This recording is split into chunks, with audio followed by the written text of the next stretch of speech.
Right,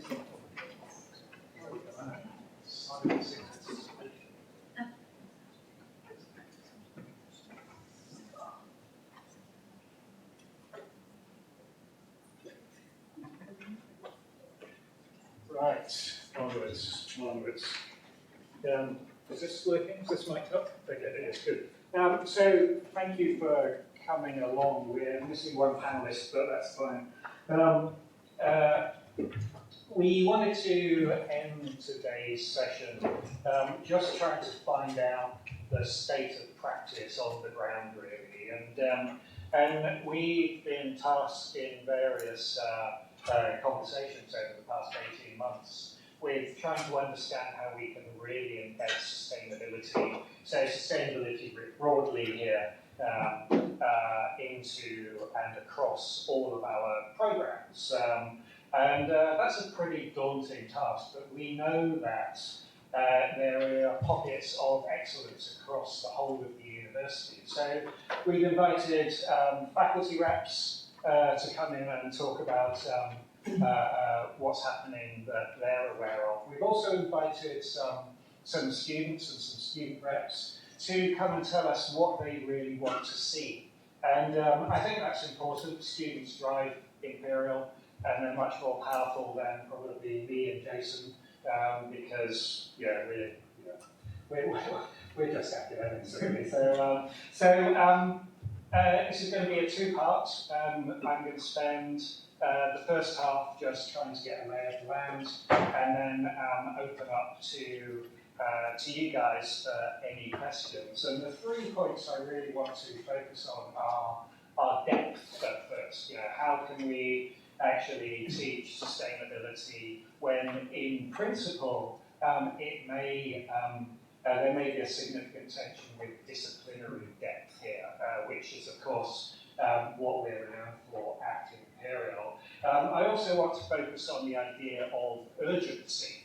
We're behind. We know that if we reflect back to Stephen's talk this morning. They've been doing it for 20 years. We've been thinking about it for 20 years. So there's some serious questions of urgency here, but also then the opportunities and the challenges. So what does this mean for students? What does it mean for us as staff to spend time teaching about and learning about sustainability? So I want to start off by asking the panelists to just introduce themselves and to really just give a few opening comments before we move on to the questions. So, Jason. So I'm Jason Riley, Vice Dean for Education across the Faculty of Engineering, so EdFund, all with a mission to teach sustainability, because it's an Engineering Council requirement. Hi, I'm Stephanie. I'm from the Students' Union here at Imperial. I'm one of the sabbatical officers. I'm in my second year as a sabbatical officer. I am an Imperial graduate. I graduated from the Biomedical Engineering department. And I've always been quite passionate about sustainability, especially about bringing it into our education here at Imperial. So yeah, here to share some of the thoughts we've gathered from students and see what we can do with that. I'm Mitra. I'm an undergrad in the Chemical Engineering department, and I'm involved with a lot of different sustainable initiatives at Imperial. So I'm committee for the Environmental Society, and recently got elected to be the Environment and Ethics Officer for the Union. So I feel like I have a lay of the land of what's going on in this region. I'd like to share that today. Hi everyone. Hi everyone. I'm Eirini Sampson. I'm a second year PhD student at the Center for Environmental Policy. In parallel to my research, I'm also working on making sustainability more accessible, especially for young people and students. And last year, I actually published a toolkit on green skills, which was quite a comprehensive way of understanding what is already out there, what the demand is for green skills from industry, but also what young people want to be seeing from their education systems. Hi, my name is Viral, so I'm a GP. I'm also working at the Faculty of Medicine in primary care, and I lead all the year 1 and year 2 clinical placements. I also work with digital health and also a lot on the wider determinants of health, so inequalities. And sustainability is really, really important to me. I think one of the challenges is how do we badge it to medical students and staff who come at it from different angles, different perspectives? How do we get people on board without alienating people who may not be as enthusiastic as us? Great, thank you. And you'll note we don't have anybody from the business school. No idea where they went. So if anybody would like to join in from the business school, then please do. We would absolutely love to hear your thoughts here. So I mentioned the tension between disciplinary depth and the potential of watering this down by adding sustainability. And we've seen this in the talk this morning in two of the breakout groups that I've been in. So a mathematician isn't a mathematician unless they're learning maths. A medic isn't a medic unless they're medicing. And sustainability is an add-on that we just don't need. So maybe I can open this up to anybody in the panel who wants to comment on that. Okay, I'll start with a difficulty, and that is if you're asked to teach sustainability across the curriculum, and that is what Engineering Council insist when they do accreditation visits. They do not want to see it as a standalone unit. They want to see it across the discipline. How do you do it at depth? Where do you go deep? What happens is you ask every lecturer to add some sustainability to their lectures, all at the same example, and the students see the same example, be it solar cells or hydrogen economy, 4 or 5 times in the course, rather than a coherent, it's hardly coherent when you've got lots of different lectures and lots of different modules. So that balance between a single module at depth and putting it across the curriculum is one of the difficulties of teaching or embedding sustainability in a course. I think as an engineering student, I kind of see this. And I do think in some of my modules it's done quite well tying in different examples, but there's almost a miss in like bridging the gap between, okay, this is an example of something that can be used. So the story I like to tell is I was doing a lab where we were washing biodiesels, and basically, to do the whole lab, we get to the end, and I'm like, great, now I know how to wash this and verify it. And then I go to do the intro paragraph of the report, and I'm looking for the context of why is this being researched, and only then did I kind of finally get to okay, it's filling a distinct niche of for trains and things we have pulling this much electricity from the grid, and only because I had taken that extra step in research did I actually get that connection. So I think these sustainable examples are being used in labs or are being used in projects, but you don't get the link of why am I having to do environmental assessment? Why am I looking into biodiesel rather than regular diesel? And kind of some of the stuff that's already being done is giving a little bit of the extra context for students to actually understand how they're contributing to solutions is kind of the important piece. Great, thank you. And what about medicine? Are you using the same examples? Yeah, actually that's a really interesting point about recycling examples there. We would say sustainable healthcare is good healthcare. They are two sides of the same coin. You can't do one without the other. The stat which I find quite helpful here is the Chief Medical Officer in 2022 said around 38,000 deaths in England could be attributed to outdoor air pollution. And at the same time, in the same year, the British Heart Foundation said about 39,000 people died of a heart attack. So if we compare what we're teaching, we spend so much time teaching about heart attacks, and pretty much every year the same level of deaths occur from air pollution. I see it as you can't teach one without the other. It's like you can't teach the knee without teaching the foot. You can't pick one of them, and they're interrelated so much. So I do feel what you're saying. There is a trade-off with any curriculum about depth and breadth, and so the approach we would use is to try and teach principles rather than examples. So you gave the example there of solar cells and hydrogen and those sorts of things. And you're right, if we just sprinkle examples in, then we probably have the same things about inhalers and that sort of thing over and over. But rather than teaching about examples, if we can teach the underlying 4 pillars or 4 principles, so these 4 things are patients should be empowered to self-care, so do as many things on their own.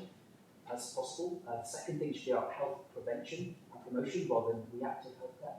The third one is about lead service delivery. So if you go for, say, a cancer check, you don't have 3 appointments on 3 different days. So someone does an X-ray one day and an appointment on another day, trying to do all in one.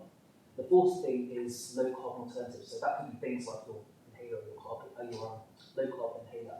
So you can teach these principles that will probably add more value to the student than learning isolated examples, because they can apply to in the future to novel scenarios that they're going to inevitably come across in their life. So that's how I see that depth versus breadth. You don't try and teach every example, you just teach some principles and then give them the tools to see in the future. So Eirini, maybe you can come in with that.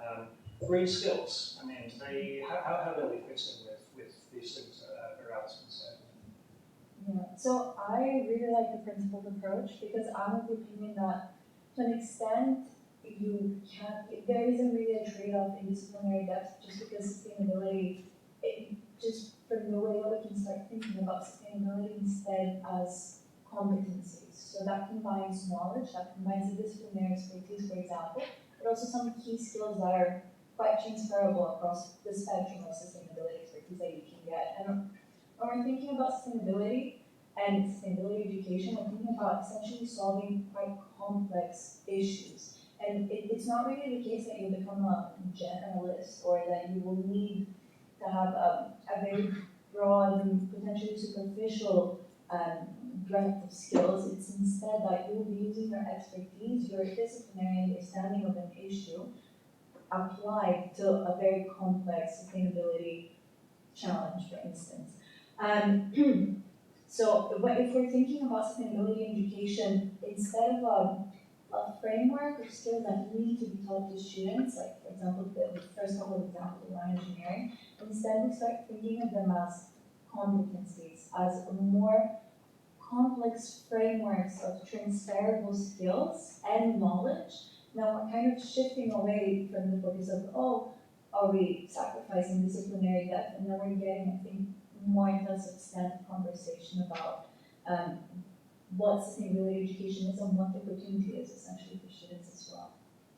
So Steph, let's in the Education for Sustainability working group that you were part of, a different aspect of this discussion came out in that if we don't teach disciplinary depth, students won't get marketable skills. So I mean, I think that's an interesting tension there versus the things that get them jobs immediately, get them jobs, othering students already, versus the things that could actually be used to change the world. Do you see that as a tension? I think rather than seeing it as a tension, the world is changing really fast. Temperatures have been rising quite rapidly over the past few years and will continue to rise, and the world will start burning at some point. So that is the reality we live in, and I think that's how we need to be adapting to it. We need to be teaching the skills accordingly to help students go into careers that can help put those fires out, to help prevent these fires. And we're basically working backwards. How do we prepare our students for a future that is going to happen or is already happening?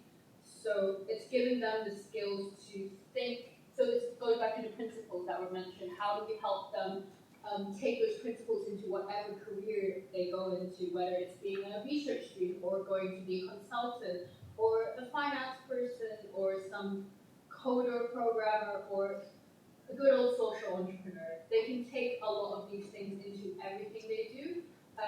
So at the end of the day, I think taking one big step back, it's about how do we prepare our students to go into society, and the society we live in is one that needs to be ready and resilient for a sustainable future.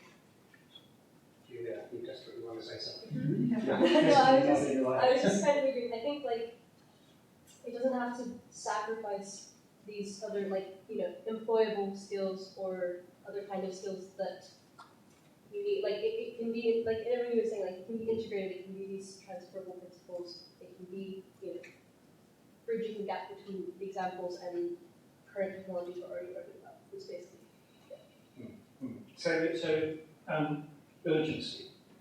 The Earth is burning. Yeah, I'm not sure I like the catastrophe type scenarios, but indications of environmental impact or negative environmental impact and social impact are going downwards, which is pretty problematic.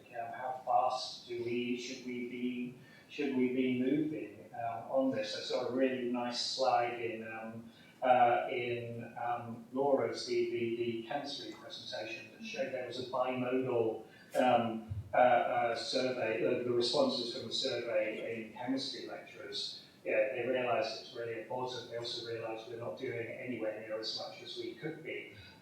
So how fast should we really going? And I bet we have, and how fast can we go? And I bet we get a bimodal distribution from this panel today. So, Viral.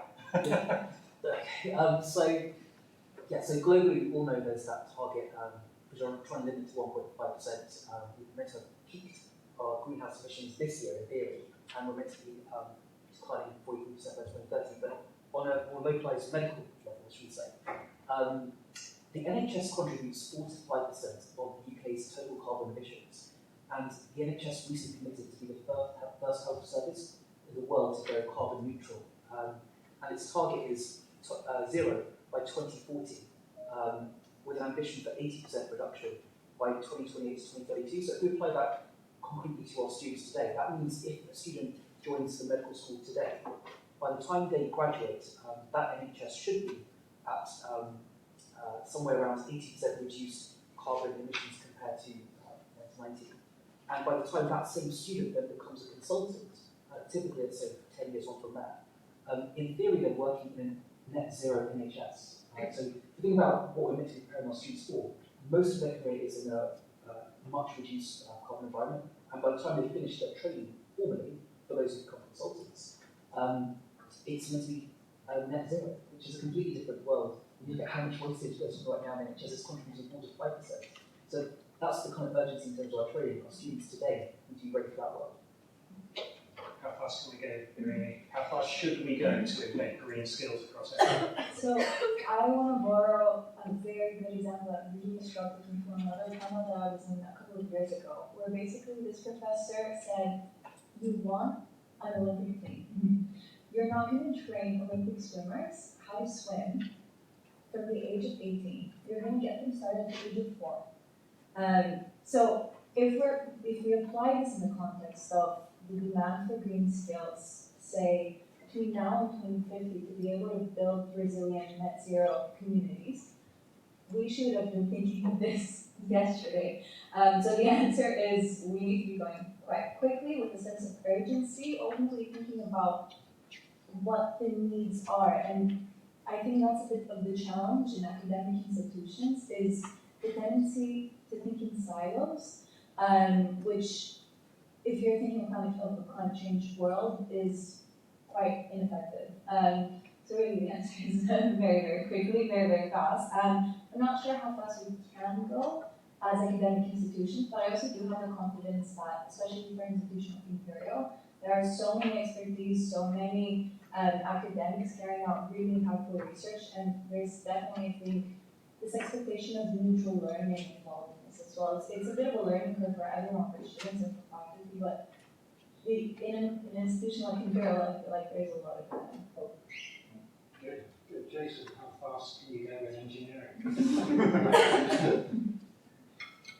Probably all the solutions are already there. We just need to build them. Is part of the answer. Jim Spear, who was on the IPC panel, talked here to the natural sciences about a year and a half ago, possibly. Available online. He was quite pessimistic. And it's not how fast can we go with sustainability only. He thinks adaptability is also needed. And we need to go quite quickly with adapting to 1.5 to 2 degrees temperature rise, because they're going to be there. And that's everything from getting our drugs to be stored at those higher temperatures, to farming with less water, to farming with higher temperatures in different environments. That is being ignored, and that we need to be faster. And I think for me, it's just to take a step back from the natural science perspective. Yeah, all of our disciplines contribute to primary research for climate change, for biodiversity loss, for soil, with engineering for water. And there's nothing really to stop any of them applying their disciplinary expertise to these examples. When we want to go beyond just pure disciplinary work, institutions stop us, they absolutely get in our way. And so working out how we can work across departments in meaningful ways, I think, is important. But how do you think about it? How fast should we be going? I agree with should be going is yesterday, because everything's urgent, and the graduates that are like industry needs to have been acting yesterday, and we're producing the graduates going into the industry. So we need to be ahead and at the cutting edge, which I think we are in a lot of respects as a university, but not in a lot of ways for sustainability. How fast can we go is, I think, small changes can get implemented reasonably quickly. So getting academics that are doing sustainable research more connected, or just kind of advertising what's already going on in the group, because there are so many initiatives, and getting more people involved and getting more people learning through that is possible. But I think there needs to be movement on kind of this more redesigning how we're thinking and how adaptable approaches can be, and that can take longer, but getting more practical examples and preparing people needs to be happening. Exactly. So we have a guerrilla ICBS. Not volunteering. So I think Kate has a roaming mic. You got the roaming mic? Maybe we can just pass to Clodagh for a view from the business school. Sorry, thanks. I was feeling a bit like I better say something. I'm one on the Associate Dean for Education Quality, but I'm not supposed to be the panel. One of the things on this case that we're just experiencing at the moment is we're in a highly charged geopolitical situation. So one of the things that had driven us for quite a while is our rankings and our accreditation have sustainability in them, and it's been a very useful way to embed it. But one of our accreditors recently has taken it out because of Trump, and to help the US universities. So in the kind of context of the pace needs to be now, I work in energy, net zero is not happening at the pace that we need. But in the business school we do things like the Wicked Labs, so we link it to the innovation and entrepreneurship. So I think Jason's absolutely right. We know what the solutions are for lots of things, but taking them out there, making them commercial, and also getting people to buy into them. But we really need the policy to shift as well, and I think that's where our conversations with policymakers also needs to be part of this. We, as an Imperial, should be taking a lead on that as well. Absolutely, and this was one of the again, one of the things we were talking about when the question I asked Steph about market-ready skills versus leadership skills. We need to be teaching both of those. So how to actually do the job and how to actually influence for a better future. So I think that's very insightful. Maybe we can just move on to the final question then before we open up to the room. What are the opportunities and barriers for staff and students here? And please feel free to comment from whichever position you like. So maybe Stephanie, maybe I can ask you to pick up with this one. Yeah, I'll start personal and I'll go broad. But I did a 4-year undergrad here, and quite frankly, I learned a lot of skills related to biomedical engineering, but not a lot about how I would apply it in a sustainable way for a future context. And I quite frankly would have liked to learn more, because I learned about global warming when I was 8 years old. I am now 24. And I think it's been an ongoing issue for the past 20 years or so, and it's been brewing, and I think we should be learning more about it. But in terms of for wider students, I think our students, when you ask them, they're like, oh, right, climate change, I know about it. I don't know too much about it, but I do want to do something about it. I think a lot of them mean well, but our students are quite time poor. I don't know if anyone's noticed, but they're always rushing around. The only way you can get them to come to something is with free food. But yes, our students want to care, but I don't think they have the capacity. And I think those who do want to make an effort are quite lost about where they should start. Like we have certain campaigns, we have a lot of education, we have modules around like our Horizon modules dotted around. We have a lot of these different opportunities, but I think they're all scattered around and potentially, I think the word used was siloed in their own spheres, which makes it quite hard for a student who just comes to Imperial to find out where all these amazing opportunities are. So there definitely is some way to bring them all together so students can access them. So something like the toolkit that Eirini has set up is like, we need more of that. We need to bring everything together. We need to be sharing the ideas. The same way we don't want to be duplicating examples in lectures. We don't want to be duplicating efforts across departments because we're all working for the same goal.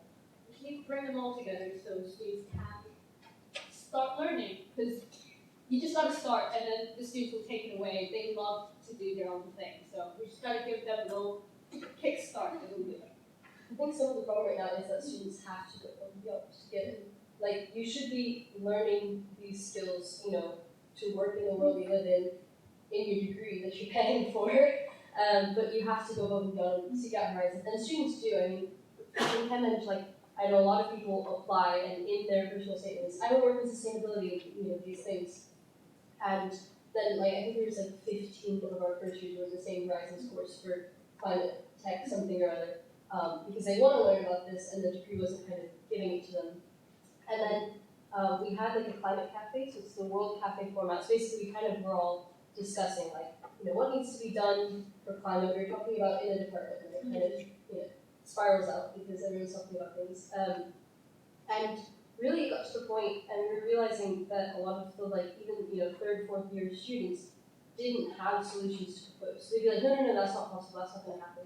You know, we're not going to turn off the tap overnight for oil and things like this. And it's like, okay, well, what else do you propose? How else are you going to do this? And they hadn't seen the stats of how bad things were. They hadn't, like, grasped the full urgency, and they weren't prepared to offer those solutions. You know, even, you know, and then the other students who had, you know, kind of gone out of their way to seek out these things were more prepared. But it's like the fact that the degree failed that, and you have to go above and beyond. You know, there are opportunities and they're great. Is kind of, I think, it's a failure of education. Right. So, student learns green skills. They use a toolkit. What opportunities are there out there for them? Yeah, so I think I was trying to think how to structure my thoughts around this. So the first point is to ask, what is the purpose of a higher education institution? And we're talking a lot about demand and what's needed in the market and employability after a degree, for instance.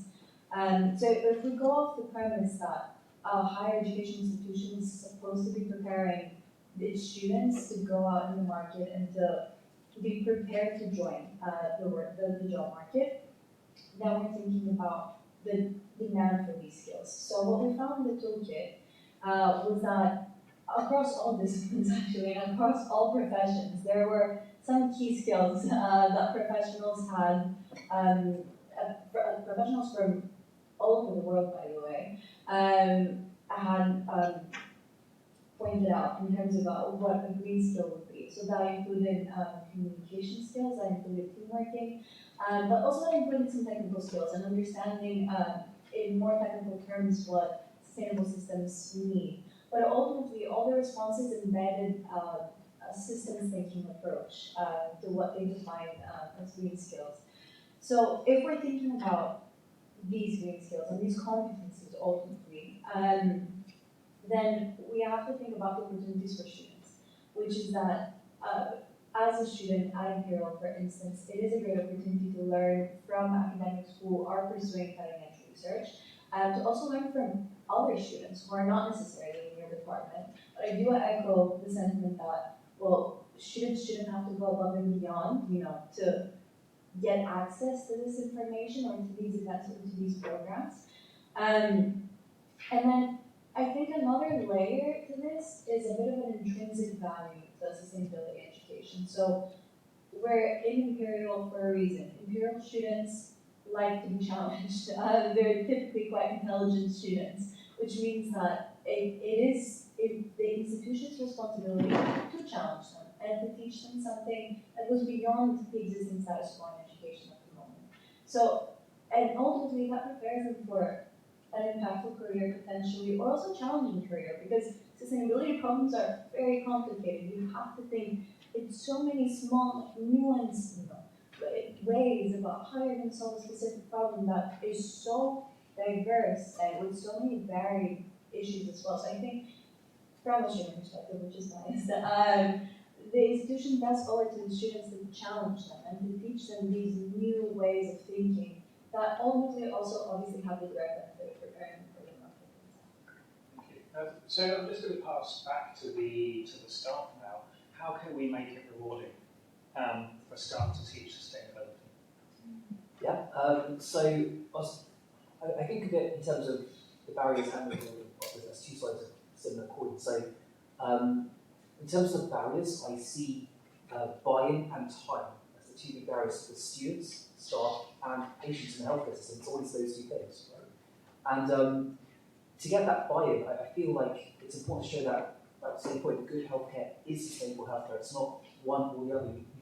It is literally the same thing. And in terms of time, I feel like just as we all need to be carbon neutral, maybe we should make our interventions time neutral in terms of teaching. It should be something which doesn't cost more time overall. So an example I give of that, this is something personal that happened, for example, last week. In my clinic, a patient required an early morning urine sample or something, right? And if I did use those 4 principles, patient empowerment, self-care, lean service delivery, trying to do it in one trip, health promotion, health prevention, if I wasn't thinking about it, and avoid excess use of plastics, all that sort of stuff, if I wasn't thinking about that, I could just say, go do the sample. But instead I went a little bit further. I thought, okay, I also need to make sure she understands why we're doing this, like it's really clear. Understands on the SMS as well, the importance of doing it in the early morning, why it would be a waste, not saying it would be a wasted test, but why it wouldn't be a wasted test if she done it later. To use the white bottle at the right time, because if she does it in the red bottle, you have to do it again in a white bottle, which is waste of plastic, so be really clear about use the white bottle from reception. Putting it in SMS as well, because people aren't going to remember every detail in a consult, so you've got the written record. There's less likely to be a mess up in the way which wastes resources. And it saves her time, so she doesn't have to come in and out twice, which again has an environmental footprint. So because I was thinking of those things, it just made me do 2 more little small steps, a bit more explanation, and then an SMS backup, which hardly costs any time, but actually saves time to the system overall. And then when I was teaching this, we actually had a junior doctor, who was a medical student, but I was explaining my thought process of doing this a little bit extra, and I think people can see this makes it more rewarding. It gets rid of so much realness. There's a lot of crud in the NHS, right? A lot of nonsense, a lot of repetition, and just awful admin everywhere. But doing these little things is rewarding. So I think framing how can we be sustainable as something to make our workload more rewarding, I think is positive. And the other thing I'd say about those 2 barriers, buy-in and time, with the buy-in thing, we've got to be careful. I know pretty much everyone in this room is very pro-sustainability, but we do actually live in a quite a polarised environment, I've realised. Not just, perhaps less so in faculty, but definitely amongst our student population and amongst the patients that we see. And I think we have to, when we cover these topics, we've got to do it in a way that includes everyone and doesn't alienate or feel like we're virtue signaling to people who aren't as bought in. So, for example, in my clinic, I've had people during the pandemic who got sort of off topic here, but who are very strongly anti-vax, like extremely, and they've come in and wants to for a fight about vaccines, okay? And take that silly mask off, and being ridiculous, like all these kinds of things. And you've got to realise you can't pick that kind of battle every single time. You've got to realise, okay, what can I do in this case? What's proportionate? What can I deal with today from a sustainability point of view, and what can be dealt with tomorrow? Do you know what I mean? So you've got to be fluid and dynamic to the patient situation in front of you. And I think that's one way of getting buy-in is to not try one-size-fits-all approach, but tailor it to what's in front of you. And I can give some examples of things like that. So, for example, faculty development. We want our GP tutors and our colleagues to be as familiar with sustainability healthcare principles.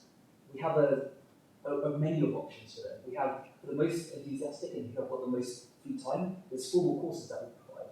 For those who are kind of in the middle, we have videos and blogs where you can read about what kind of things we're doing. For those who may have perhaps less buy-in or less use free time, we just embed into the tutor slides just some key information about sustainability while they're teaching English. So it doesn't feel like extra workload, it's just almost like a two-way teaching thing. They're teaching the students, but almost teaching themselves with these little nuggets. So that's how you can make it rewarding for those who are enthusiastic and those who aren't. But you've got to have this fluid approach where you're not trying to feel like you're forcing something down to someone who doesn't want it, because that, I think, is counterproductive. Yeah, I think, I mean, I totally agree with the buy-in and the time. I think, we do ask all our module leads what SDG goals are in your curriculum, because we have to give out for rankings. But I don't think we give enough reward for those who are doing something on it. I'm sitting here wondering if one of our values should be sustainability, and then I'll probably get shot by someone for doing that. But if it's a conversation that you're having with people, that it matters. But the other one I would say is the ability to work with others. So one of our most successful programs is climate change management and finance, which we do with Grantham. And that works really well, because it's not just for that program, but our faculty are getting to work with people in the Grantham Institute. They're learning a huge amount. But even setting that up and getting somebody from another faculty or a centre teaching it's a nightmare. And I know with the schools of convergent science, we're trying to do more of that, but from the meeting I had most recently, education is getting a second ranking in the all the schools of convergent science. So that could have been an opportunity to get that urgency going on sustainable education, but I'm not sure it's going to happen the pace we need. But yeah, something around Imperial about facilitating that co-working and co-teaching ideas, at least co-talking. So, Jason. So, sustainability is about studying a very complex system, essentially, and you need a systems approach. So I'll give a positive one and a negative. I think to finish off about and these are staff related. So one is the Chem teaching labs, where they have a gold leaf for their teaching lab, for the sustainability they've got. And if anybody gets a chance to take them around those labs, please do so. Because the work they put in as teaching fellows and technicians to make those labs as green as possible is fantastic. I think it's about, they reduce their waste by about 80 to 90%. They do a synthesis, they make a thing. Then they use the same thing for distillation. Then they look at breakdown of the same chemical. Each week, students doing a different experiment, learning a different technique. But it's all done with the same set of chemicals, so their waste leaving is minimal. And then they can recycle the chemicals back through the next year. They have really fought hard, worked hard, and done some wonderful work, and feel rewarded for doing it in those labs. And they're well worth a look at by anybody who wants to see good, sustainable work in materials.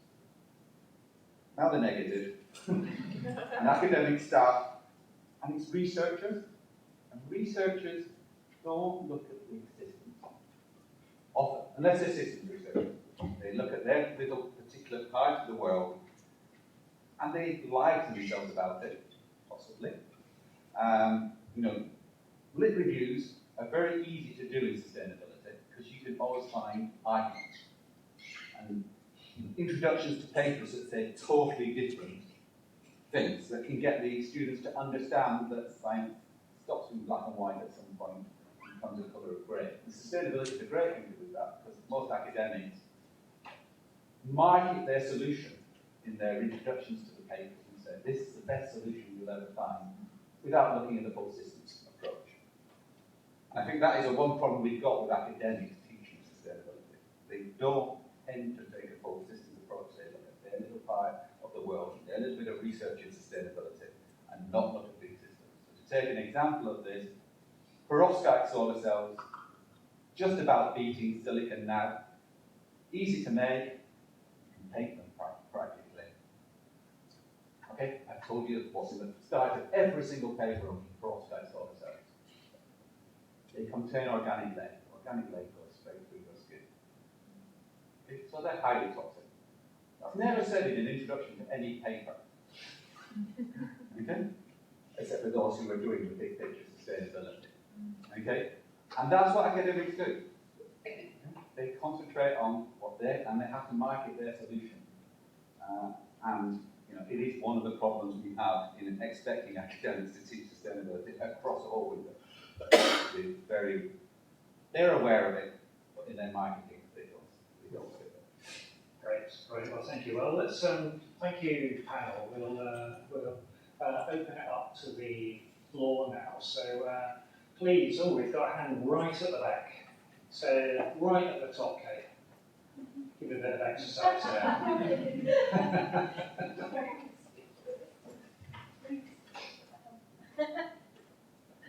And if I could ask, because we're in limited time, if I could ask the questions to be brief, please, that would be fabulous. Definitely. Hello, my name's Angela Richards. I teach neuroscience, psychology and psychiatry in CLCC. I suppose the main thing is this is all very nice and everything, but on the ground, at the front face, I don't know if that's the right word, those people who would be sometimes best placed to do that, those who impart knowledge, are teaching fellows. Now, teaching fellows in a situation where they really only get paid for what they've done, really. They don't get extra time for research or anything like that. So how would you suggest that those people that are actually directly imparting the knowledge to students, trying to do teaching to make it exciting, engaging, etc., how can they find time, or is it on their own time, to provide a way to integrate sustainability for students? Good, thank you. So Brad, you touched on that in your response last time. So anything that you'd like to add? Yeah, so 100%. I think it's about the time budget, isn't it? We all have limited time budgets here. I think the same way that when we teach about anything, medicine, quality improvement, safety, all these things, or antibiotics, stewardship, or anything, all these things don't really work as standalone units. They work integrated with cases and principles. And I think sustainability, if it's taught in the same way, should not feel like an extra time burden, either in the session or too much in the preparation. I'm not going to say it's zero in preparation, because I do admit, yes, you do need to know a little bit about principles, but I think if done well, it should just be, like that case would be early morning year, just giving, okay, how would you manage this differently? Ask students, how would you, how might you give the information? Okay, have you thought about checking she's using the right color tube? Like giving that as a case example. Shouldn't take too much extra time, but just embeds those principles. So I think, yeah, about little and often, based on key principles and doing it in the, as close to time neutral as possible. So Joseph, all your guys have to do it. So how are you training them? In sustainability. Yeah. I know there is a problem that they're doing it in their own time. Their own time, pick all teaching fellows in faculty of engineering or full-time employees and have time to do research and background reading. So within that period, they have to do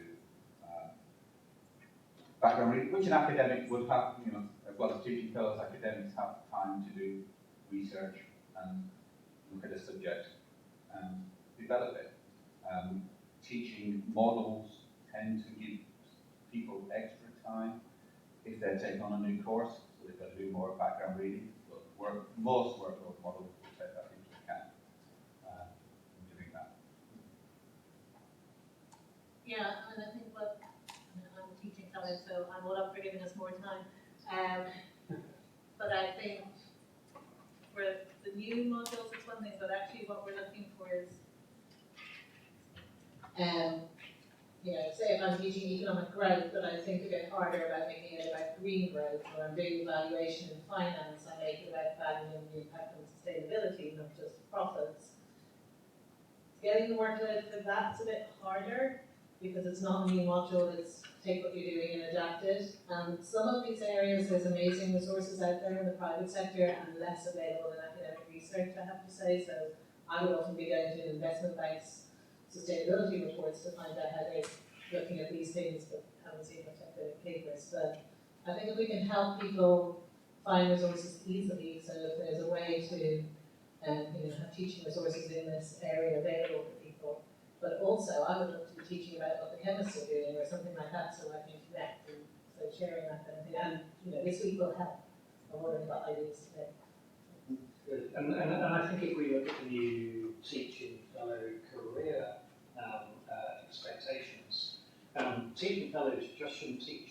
You know, they should be having time put into their everyday job that allows them to learn as well. So previous expectations of teaching fellows have changed, and I hope that actually trickles down from your heads of departments.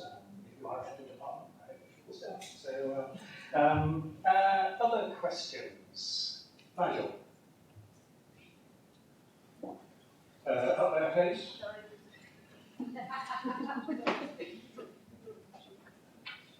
So it's very interesting hearing the panel talk about their efforts to positively influence embed sustainability into education. I'd like to ask the panel if they have any experience of negative forces within their departments that are promoting these efforts, such as, I'm referring here to like a recent issue of the Felix student newspaper that talked about the influence of fossil fuel industry getting access to students and influencing their career choices, etc. That was my article, by the way. So, yeah, there's a lot Kevin's a lot of students are recruited by oil and gas, fossil fuels. So there is a lot of influence. The union did just pass a motion. I don't know exactly what the CSPs kept. So we have currently it's called the Principles of Socially Responsible Engagement Policy. We are going to rebrand it as the Ethical Partnership Policy. But we are discouraging our societies from receiving sponsorship from fossil fuel companies and any unethical companies. So like that way, we can't stop them from coming, but societies can't be paid for having them come. So it's discouraging them to have these ties with these companies. So that's helped with there being a bit less, but we did still in our third year we had a day where we went to Shell and they did a workshop of okay, one team is Shell, one team is a government, one team's an NGO, one team's a union, and you had a discussion inside a deal. So I do think there's still a lot of kind of glorification of the fossil fuel sector and a lot of examples that are showing this is why oil and gas is important. Or honestly, I feel more prepared to work in oil and gas based on the examples of things that I've been shown than to work in certain sustainable things if I hadn't educated myself on these things. So I do think there is a lot of that influence, which is why it's so important for Imperial as an institution to decide what their priorities are in sustainability and kind of combat that based on what based on the direction the world needs to move in. I'm quite biased because I'm not seeing. Please. So I haven't an answer. So I guess in terms of negative experiences, I don't think I've come across anything within our particular department, but have come across some challenges. Like for example, the classic thing about inhalers, teaching about switching patients to low carbon alternatives. That's had some pushback from various members of faculty about how we do that, because ultimately patient choice comes first. And how do you teach this this conflicting tension between we should be trying to move everyone to these low carbon inhalers, but also lots of these aren't good for most people. There's a different technique for some of them. And I'd say rather than being negative, it made us really think about what we're actually trying to teach here. That let's not hide away from the trade-off. There is a trade-off. You need to have the person needs to have buy-in. If they don't have buy-in, respect that. And this isn't the time for that. So the kind of negative, but the challenge we had did crystallise our thinking about what really matters in our teaching. That's the kind of trade-offs that I heard. Maybe I can ask you a really nasty question, Jason. Just to follow up on Julia's, should we be divesting from particular types of teaching, just to be really provocative? That's an interesting question. Can we see what the audience think? Yeah. We used to have courses that teach students how to go into oil in specific industries. officers. And I think as an institution, we've reflected on that and realized that in the current context, we should no longer be doing those things. Just because Imperial was founded or something like that doesn't mean we should continue to. I don't know. Where do you see this going, David? So it's a difficult one because we ultimately our teaching is driven by our research. Have we got people still researching combustion engines? We have to, but there's nobody young coming into the department to do combustion engines. Eventually, we won't have anybody to teach combustion engines. That is the way university works. It moves with the times, but it moves slowly. So where the question is, should we divest? In the meantime, is a difficult question because we still have students from around the world who come here to learn about oil. We have a lot of students who come from oil-rich nations, and that is the reason they come. Now, we have to, we've done marketing and say we're not doing that anymore. And we have to tell the students quite a way in advance so they haven't applied in. But it will be a slow process to get it out of the system. So it is a difficult. I was just thinking that, it is difficult. I just wonder if there's a middle ground where the alternatives are also on the table for the students. So for every time you have Shell-in, you have Undaunted. And we have a lot of capacity in Imperial around this, and it's what for people in Undaunted, climate practical, I think are already resource constrained. But as long as the students see there's other options out there, that is a starting point, I think. And to some extent, you kind of have to understand the combustion engine to understand EVs and to understand why you want the alternative. So, and we teach a lot of stuff that, when I ask people to fill in SDG forms and they're teaching Introduction to Mathematics or Introduction to Statistics, and I can't force you to teach about sustainability in 5 weeks of maths. So we have to be reasonable about some things, but certainly who's coming on campus, that kind of thing, who gets lecturers, I think we should do more. Great. So we've run out of time, sadly. I'm going to pass on to Martin to wrap up the day.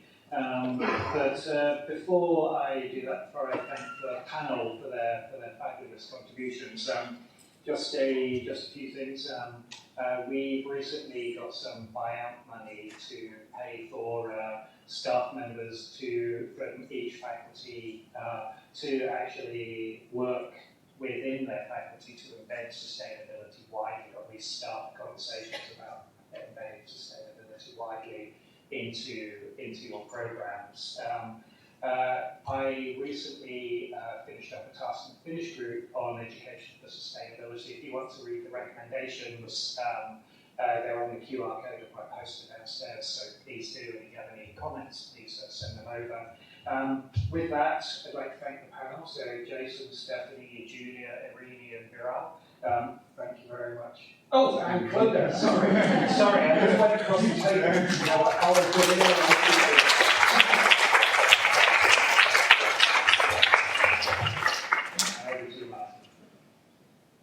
And I'll add my thanks to you, Mike. So this was the first time in this festival that we've had an outsider from EDU who sort of come in to run one of the days. And I think it's been a real great success, and it's good. And I think it's a model that we might try again, where we use someone's enthusiasm and expertise and overlay it on education.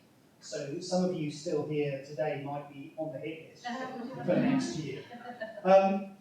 So I've been given the gloriously wonderful but impossible task of summing up a day that's been really complex and really full of really good content and discussion. And every year it gets harder to do this, partly because I'm getting older and it's harder to marshal my thoughts, but mostly because the discussion is now much, much more complex and with a wider range of people talking from different perspectives.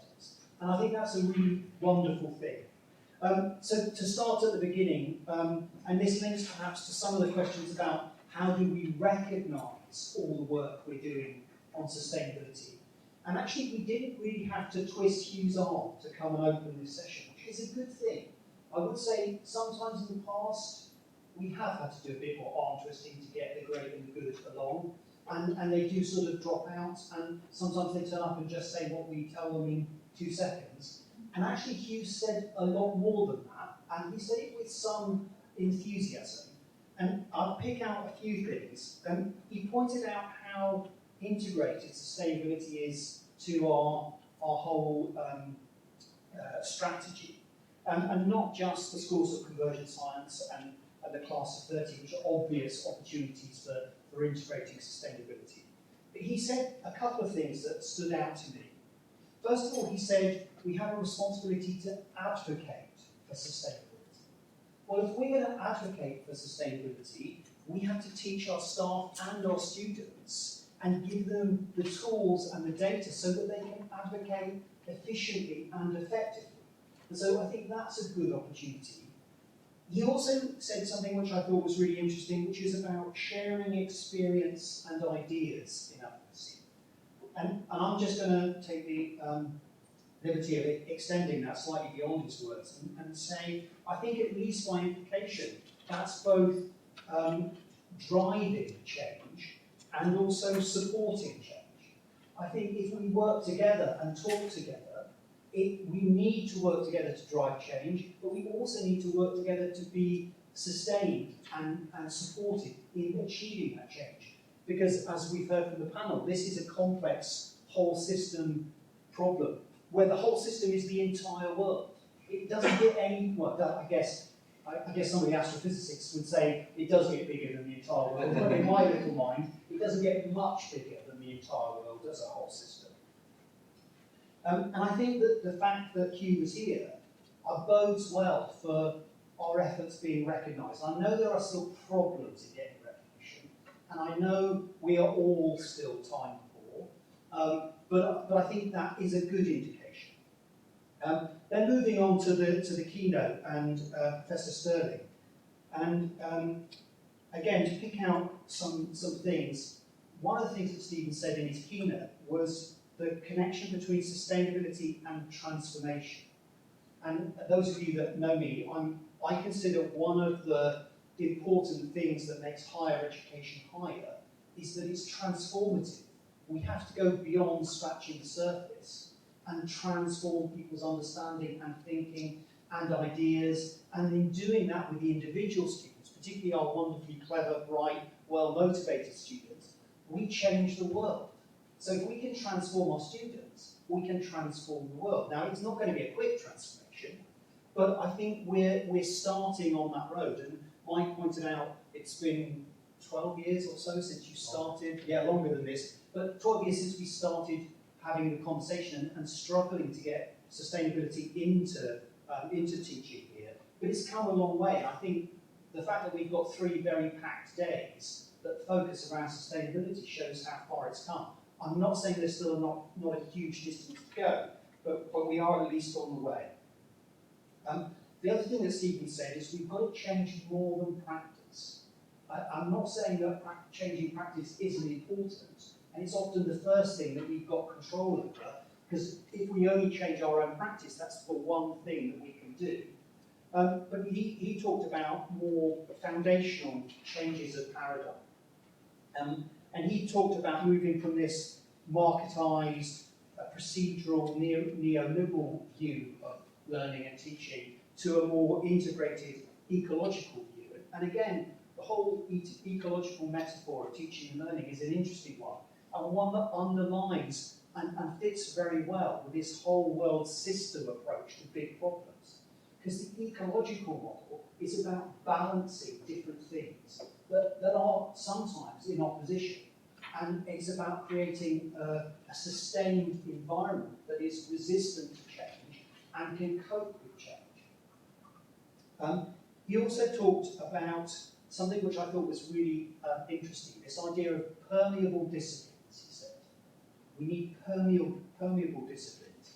I was biting my tongue as I have been all day because I've been trying not to ask questions. That's not because I haven't had questions, but I will always learn more from other people. But I was desperate to ask what he thought about permeable disciplines. But for me, as a biologist at heart, I wonder whether that permeability ought to be selective. Because actually sometimes when you make disciplines permeable, all that leaks out is the problems and the discord and the misunderstandings. Because we're all talking our own language still, and nobody understands what anybody else is saying. And maybe if these disciplines were sort of selectively permeable, maybe what would filter out is the fundamentals that we need to change, the things that are core across discipline boundaries, that give us a potential to facilitate those difficult interdisciplinary, cross-disciplinary conversations. So I would maybe say permeable disciplines, in parenthesis, selectively permeable, so that the good stuff stays, comes out and is the basis for further discussion. I guess the other thing to say is, as this event gets bigger, it always gets harder to choose between the parallel sessions. So you can't be in more than one place at a time. And I've been to the whole day, and the parallel sessions I went to had a huge variety of things. And I picked out a couple of things, and as somebody said, you know, nowadays you can't go 5 minutes without somebody talking about generative AI. But we had a really interesting presentation about how generative AI can be used to look at where the SDGs are in a curriculum and how to maximise their benefit. And there was a whole load of stuff related on authentic teaching and assessment of sustainability in disciplines, and case-based approaches. Again, all of those things, I think, relate back to the complexity and the integrated challenge of something like sustainability. And they're all good ways of teaching. They're not just good ways of teaching sustainability, they're good ways of teaching. So with the panel discussion at the end, and thanks very much for a very interesting discussion that covered a lot of perspectives, I think in lots of ways you've summed up this day better than I could with that discussion, and bringing those things into the real world. Again, just a couple of things to say. I think Stephen said sustainability in his keynote, and Jason talked about adaptability. And I think when we're talking about abilities and skills, that's quite close to the heart of learning and teaching.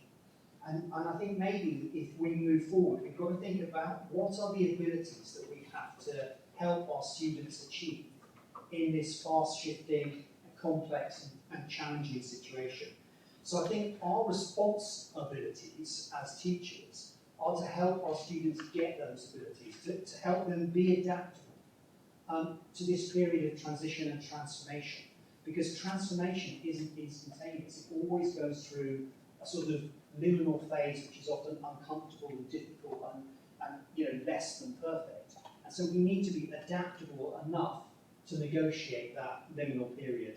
And we have to be able to understand how to make well-evidenced, critically evaluated choices to improve sustainability. And actually, we aren't going to solve it simply, even though a lot of the solutions are already here.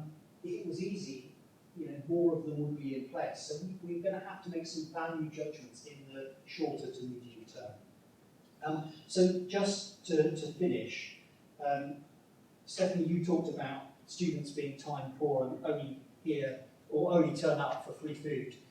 Staff, this might be news to you, but staff are also time poor, and they're so time poor, they won't even turn up just for free food. So, so that's my cue to say thank you so much for turning up, despite the fact free food was limited to some food at lunchtime, and to sustain your interest over a really long and I think interesting day. So moving forward, we've got 2 more days for this, so hopefully that interest will carry on being sustained. Thank you very much for everything you've given to all of those discussions, all your great questions, and for bringing yourselves here and being part of this conversation. Because part of that transformation that we need to do is going to have to be fueled and generated by us. And hopefully we are a sustainable source of energy to drive that transformation. So thanks very much, and I hope I will see all of you, or at least some of you, tomorrow. Thank you.